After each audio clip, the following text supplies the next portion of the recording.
LNG টার্মিনালে কাজ করছেন ইঞ্জিনিয়াররা, দিন গোনা ছাড়া উপায় নেই, জানালেন বিদ্যুৎ মন্ত্রী। রাষ্ট্রপতি নির্বাচনে ইসিতে জমা পড়েছে ৩ মনোনয়নপত্র। বিএনপির মহাসচিবের পদ ছাড়লেন মির্জা ফখরুল। ১৫ আগস্ট ঘিরে নিষিদ্ধ সংগঠনের ব্যক্তিদের তথ্য সংগ্রহ করছে র্যাব। কন্টেন্ট নির্মাতাদেরকে সুখবর দিল ফেসবুক। অস্ট্রেলিয়ার টেস্টের প্রথম দিন বাংলাদেশের বোলিংয়ের পর ব্যাটেও ঝড়। দেশে ফিরলেন নেপালের সাবেক প্রধানমন্ত্রী শের বাহাদুর দেউবা। দর্শক, শুনছিলেন সন্ধ্যার খবরের প্রধান শিরোনাম, এবার বিস্তারিত। তার আগে আমাদের ইউটিউব চ্যানেল সাবস্ক্রাইব করুন এবং সব খবর পেতে ফেসবুক পেজ ফলো করে রাখার পাশাপাশি ওয়েবসাইট ভিজিট করুন। ভাসমান এলএনজি টার্মিনাল মেরামতের কাজ শেষ না হওয়া পর্যন্ত অপেক্ষা করা ছাড়া সরকারের সামনে আপাতত কোনো বিকল্প নেই বলে জানিয়েছেন বিদ্যুৎ, জ্বালানি ও খনিজ সম্পদ মন্ত্রী ইকবাল হাসান মাহমুদ টুকু। মন্ত্রী বলেন, বর্তমান সংকটের সময়ে তার হাতে করার মতো কিছু নেই। FSRU ছাড়া গ্যাস নামানোর সুযোগ নেই, তাই প্রকৌশলীরা টার্মিনালটি সচল করার কাজ করছেন এবং তাদের কাজ শেষ হওয়ার অপেক্ষা করতে হচ্ছে। আজ সেন্টার ফর পলিসি ডায়ালগ আয়োজিত এক অনুষ্ঠানে ভার্চুয়ালি যুক্ত হয়ে তিনি এসব কথা বলেন। তিনি বলেন, এটুকুই বলতে চাই, উই আর ওয়ার্কিং। এই ক্রাইসিসের সময় আসলে এখন আমার কিছু করার নাই, কারণ এখন আমি গ্যাসও উত্তোলন করতে পারবো না, বা উইদাউট FSRU আমার যে গ্যাস আছে সেটাও নামাতে পারবো না। এখন শুধু আমাকে দিন গোনা ছাড়া আর ওই যে ইঞ্জিনিয়াররা কাজ করছে FSRUতে, এটা করা ছাড়া কিছু নেই। FSRU অচল থাকলেও এলএনজি কেনা বন্ধ নেই বলে জানান জ্বালানি মন্ত্রী। তিনি বলেন, আগের দিনও 4টি কার্গো কেনা হয়েছে। FSRU সচল হওয়ার পর কার্গোগুলো আসার সঙ্গে সঙ্গে যদি আমরা আনলোড করতে পারি তাহলে সমস্যা অনেকাংশেই কমে আসবে। রাষ্ট্রপতি নির্বাচনে মোট 3টি মনোনয়নপত্র জমা পড়েছে বলে জানিয়েছেন নির্বাচন কমিশনের সিনিয়র সচিব আখতার আহমেদ।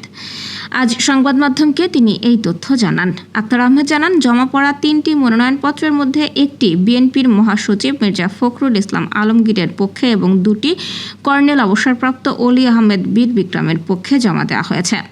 এর আগে গত 24 জুলাই রাষ্ট্রপতি পদ থেকে পদত্যাগ করেন মোহাম্মদ শাহাবুদ্দিন। সংবিধান অনুযায়ী রাষ্ট্রপতির পদ শূন্য হওয়ার পর 90 দিনের মধ্যে নতুন রাষ্ট্রপতি নির্বাচন করতে হয়। এদিকে গত বৃহস্পতিবার রাষ্ট্রপতি নির্বাচনের তফসিল ঘোষণা করে নির্বাচন আগামী 20 আগস্ট রাষ্ট্রপতি নির্বাচনে ভোট গ্রহণ অনুষ্ঠিত হবে। বিএনপির মহাসচিব পদ ছাড়লেন মির্জা ফখরুল ইসলাম আলমগীর। 23তম রাষ্ট্রপতি পদে দলীয় মনোনয়ন পাওয়ার সংবিধান অনুযায়ী তিনি দল থেকে পদত্যাগ করেছেন।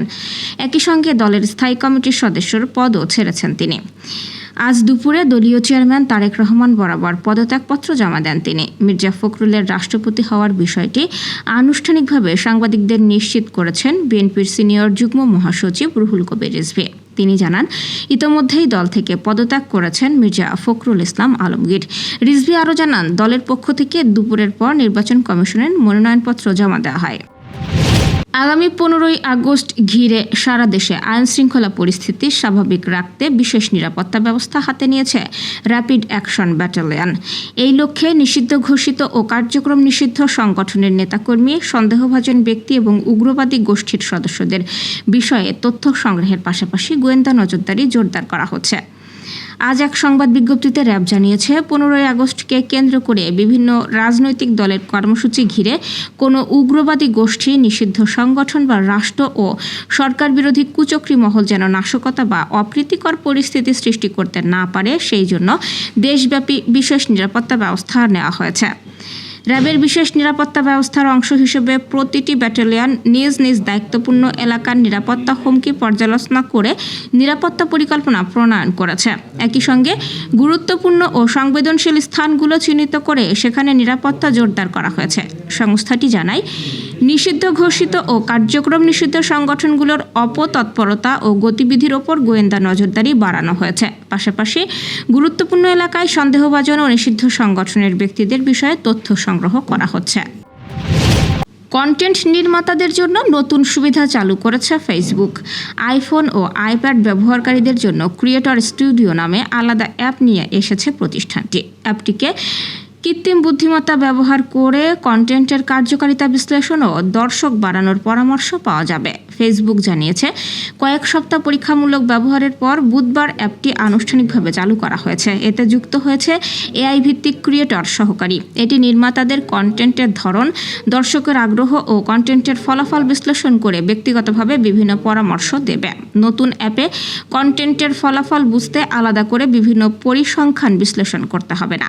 নির্মাতারা সরাসরি জানতে পারবেন দিনের কোন সময়ে পোস্ট করলে বেশি দর্শক পাওয়া যেতে পারে, কোন পোস্ট ভালো করছে সেটিও জানা যাবে। পাশাপাশি দর্শকের মন্তব্য সম্পর্কেও তথ্য দেবে অ্যাপটি। প্রয়োজনে এআই সহকারীকে সরাসরি প্রশ্নও করা যাবে। মন্তব্য ব্যবস্থাপনার জন্যও অ্যাপটিতে এআই সুবিধা রাখা হয়েছে। এটি গুরুত্বপূর্ণ মন্তব্যগুলো আলাদা করে দেখাবে। প্রয়োজন হলে মন্তব্যের সম্ভাব্য উত্তরও তৈরি করে দেবে। নির্মাতা চাইলে সেই উত্তর সম্পাদনা করে প্রকাশ করতে পারবেন। প্রতিদিন অ্যাপ চালু করলে একটি অগ্রাধিকার তালিকা দেখা যাবে। সেখানে সর্বশেষ পোস্টের ফলাফল ও নির্ধারিত লক্ষ্য পূরণের অগ্রগতির তথ্য থাকবে। কোনো মন্তব্যের উত্তর দেওয়া প্রয়োজন সেটিও জানিয়ে দেবে অ্যাপটি। অস্ট্রেলিয়ার মাটিতে স্বাগতিকদের থমকে দেওয়ার দৃশ্য দেখার অপেক্ষায় ছিল বহুদিনের। ডারউইনের লাল মাটিতে সেই বহু প্রতীক্ষিত স্বপ্নকেই যেন বাস্তবে রূপ দিল বাংলাদেশ। বল হাতে হাসান মাহমুদের আগুনে স্পেল আর ওভারের পর ওভার টাইগার পেসারদের দাপটে দিশেহারা অস্ট্রেলিয়া গুটিয়ে যায় 200 রান ছোঁয়ার আগেই। এরপর ব্যাট হাতে তানজিদ হাসান তামিম ও মুমিনুল হকের হিসেবি লড়াইয়ে প্রথম দিনটি পুরোপুরি নিজেদের করে নিয়েছে লাল সবুজের প্রতিনিধিরা। অজিদের 198 রানে থামিয়ে দেওয়ার পর 1 উইকেটে 96 রানের মজবুত ভিতের ওপর দাঁড়িয়ে বাংলাদেশ দল এখন চোখ রাখছে বিশাল লিডের দিকে। এর আগে টসে জিতে ব্যাটিং করার সিদ্ধান্ত নেওয়া অস্ট্রেলিয়াকে শুরু থেকেই চাপে রাখে সফরকারী পেস আক্রমণ। তাসকিন আহমেদ ও হাসান মাহমুদের নিয়ন্ত্রিত বোলিংয়ের পর আক্রমণে এসেই গতি ছড়ান ইবাদত হোসেন। দলীয় 37 রানে প্রথম ধাক্কা খায় অজিরা। হাসান মাহমুদের বলে 23 রান করা জ্যাক ওয়েদারল্যান্ডকে গ্লাভসবন্দি করেন লিটন দাস। দুর্নীতির মামলায় গ্রেফতারি পরোয়ানা জারি থাকার পরও দেশে ফিরলেন নেপালের সাবেক প্রধানমন্ত্রী শের বাহাদুর দেউবা। বিদেশে চিকিৎসা শেষে প্রায় 6 মাস পর বৃহস্পতিবার দেশে ফিরেছেন নেপালের সাবেক এই প্রধানমন্ত্রী। ফরাসি বার্তা সংস্থা এএফপির এক প্রতিবেদনে এই তথ্য জানিয়ে বলা হয়েছে, নেপালের রাজধানী কাঠমান্ডুর ত্রিভুবন বিমানবন্দরমুখী সড়কে শত শত সমর্থক সারিবদ্ধভাবে দাঁড়িয়ে সাবেক প্রধানমন্ত্রী দেউবাকে স্বাগত জানিয়েছেন। ওই সময় বিরোধী দল নেপালি কংগ্রেসের বর্ষিয়ান এই নেতা হাত নেড়ে হাসি মুখে কর্মীদের সাড়া দেন। অর্থ পাচারের অভিযোগে গত এপ্রিলে দেউবার বিরুদ্ধে গ্রেপ্তারি পরোয়ানা জারি করেছিল নেপালের পুলিশ। জেনজি আন্দোলনে ক্ষমতাসীন সরকারের পতন এবং নির্বাচনের মাধ্যমে দেশটির নতুন প্রধানমন্ত্রী বালেন্দ্র শাহ ক্ষমতায় আসার পর নেপালের অন্যতম বর্ষিয়ান ও হেভিওয়েট রাজনীতিক হিসেবে আইনি পদক্ষেপের মুখোমুখি করা হয় দেউবাকে। দর্শক, এই ছিল সন্ধ্যার আয়োজন। রাতের খবর দেখার আমন্ত্রণ রইল। এতক্ষণ সাথে থাকার জন্য ধন্যবাদ।